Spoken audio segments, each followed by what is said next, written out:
Here's a story I wrote called Confessions. So, and then all was black. But then a light flickered on, and the roaches vanished, leaving a stark white room. Alone in the room sat a half-starved, ragged-looking dog. But who cares about this junk? Let's get to the good part, huh? The year was 1874, and who the hell knows what was going on? Not I, because I'm much too young to have been alive then. But for artistic reasons, I'll say it was raining. A roaring thunderstorm struck the small community, drenching the inhabitants in a deluge of frigid water. The streets were empty, for no one wanted to be out in the muck. Remember, this was before paved roads and such. Lanterns hung in the windowsills glowed faintly, distorted by the sheets of rain falling in the streets. But I'm sure you don't want to hear about all weather in some far distant time, so let's fast forward a bit, shall we? There she stood, a vision of radiance, her soft amber hair falling in tiny ringlets over her heaving bosom. With a practiced twist of her head, her locks swung back, revealing soft pink flesh, her nipples standing rigid in the chill air as she slunk toward the bed. Oh yeah, I forgot to mention, you might want to close the book if you're under 18. But as I was saying, oh yeah, there I lay, stark naked, tied to the bed in the most embarrassing position, as this devil woman crept across the room. Her green eyes sparkling in the firelight. As she reached the bedside, she leaned over, giving me a close-up view of those wonderful memories. I strained to stretch my neck so I could taste her supple flesh, but I secured too well. She laughed at my failure and stood up, her hand sliding down my back, sending chills coursing through my body. I can't say as I wanted anyone more in my life than I wanted this devil woman. Alas, I was in no position to fulfill my lustful desires, though she, having convinced me to nap through the storm, had ample time to prepare me for her pleasure. You can't imagine my embarrassment when I woke to find I had been trussed up like a Thanksgiving turkey, and nude to boot. After the initial shock wore off, I began to wonder just how this soft young lady had managed to disrobe and secure me without awakening me. But I ramble. I suppose you just want me to get on with the story and not bother you with my personal thoughts and insights. Where was I? Oh yeah, the chills. Well, there I was, helpless as she slid onto the bed next to me, her hands hot as fire slowly inching their way down my back, her little fingers pressing and pinching. You just can't buy that kind of treatment anymore. And there I was, having it forced upon me. Then, just as she hit the small of my back, that one spot where your butt meets your back, the fire stopped. The bed shook as she maneuvered herself around. I felt her straddle me. Her thighs were held tight against my sides, and she started rubbing against me, her soft butch stretching along my bottom in the most enticing manner, while she leaned down, slightly kissing me on the neck.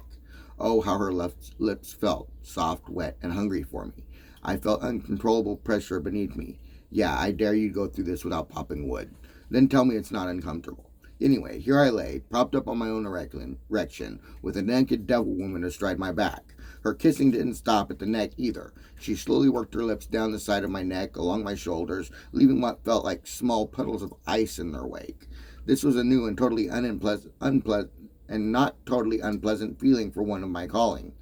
I tried asking her to stop, but she just giggled softly and bit my ear, leaving it red and throbbing. After that, I kept my mouth shut, as best I could. Her hair, soft and smelling faintly of honeysuckle, fell before my face like a shimmering curtain, the firelight giving a rather unsettling... Oh, I need to finish that. Good word for red. Rose. 10. One can find it most frightening to realize the modest young blonde lady who offered you shelter suddenly transforms into a fiery-haired, lust-filled demon. Just when I thought this torture was over, well, mainly because she slid off my back, leaving a chill across my buttocks, well, I was to be proven wrong. No sooner did she dismount than she heaved me over on my back. It's really quite amazing to find that the so-called weaker sex can so easily manhandle you. But back to the tale, huh? Now, there I lay, staring at the ceiling, looking down. Sure enough, there stood my manhood, happy as you please.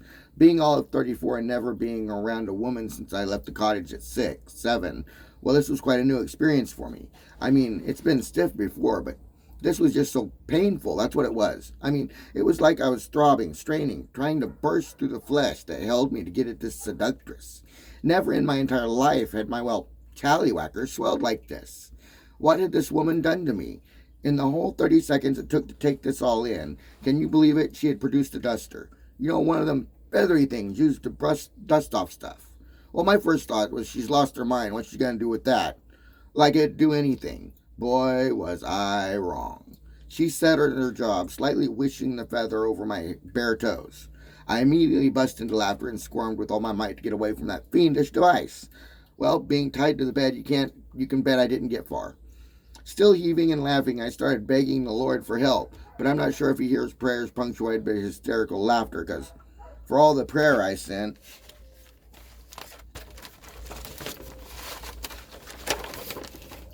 there I was, still in the clutches of a madwoman. Maybe he thought it was a good test of faith.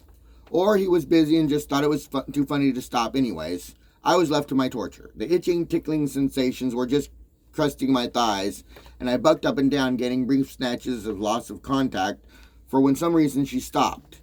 She lifted the duster, and with the most wicked grin I ever saw, she reached down and closed her hand around my aching member. To this day, I can still feel her hand slowly sliding down, stretching me tight, then raising back to cut my throbbing head. Never before had I imagined such pleasure. As she sat staring into my eyes while she worked on my member, all I could think was, why, oh why had God forbidden our brothers this pleasure? But just as I thought, it couldn't get any better, this vixen proved me wrong once again. Tilting her head, I watched as she brushed her hair back and, parting her lips, gently started kissing around the swollen head. Her lips like fires, leaving cold ash behind as they moved down to more tender areas. I watched both in horror and pleasure as her gentle teasing of my most private areas. As she extended her tongue, placing it on the base of my shaft, slowly licking her way up, parting her lips as she crested the rise, and in one swift motion swallowed my member. Her eyes shining in the light as she looked up, watching my face. I think she got some sick, perverted pleasure from the mixing emotion playing across my face. So I was saying, there she was, her warm mouth locked around my manhood, while I lay tied up, unable to move. But I must say, at this point, I had no intention of leaving. God forgive me my lustful misadventure.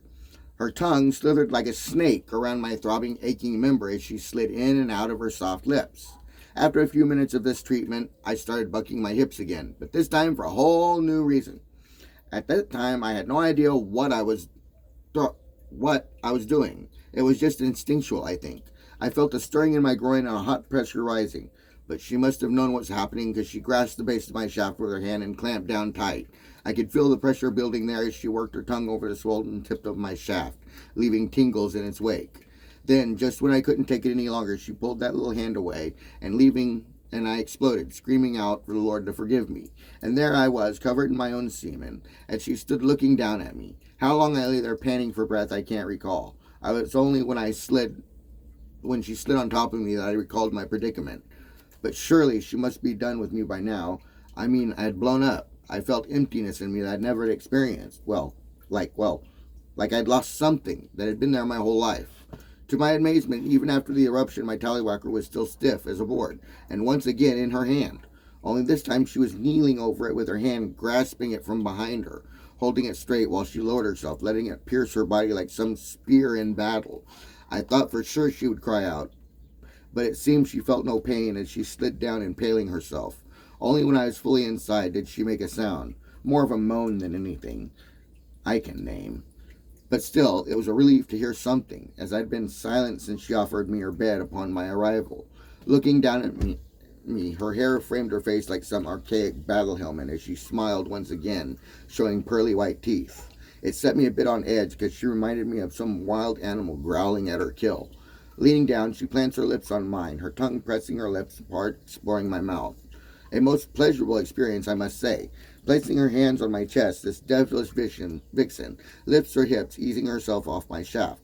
But no sooner did she slide me out than with a loud smack slapped her hips back down. I couldn't help myself. I started moaning.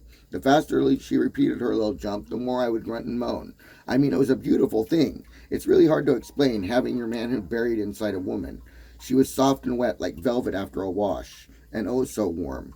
The heat just radiated from her like waves of pleasure all down my shaft. In no time I felt the bubbling sensation again and cried out. All this did was to increase her momentum, and just as I suspected, I felt myself explode within her. What, I wondered, could bring a woman to impale herself and make a man do this? I didn't have time to ask, as sometime after she slid off me, I passed out. In the morning, I woke up to find I was free and my clothes were laying in the chair beside me. I quickly got dressed, and that's when I came here, Cardinal. I figured you of all people would know the answers to my questions and could hear my confession at the same time. Have I sinned beyond repentance, Father? Will I no longer be welcome in my abbey? And what happened to the woman? Did she die? Was that the purpose of it all? I hope you enjoyed the story. I will be posting more.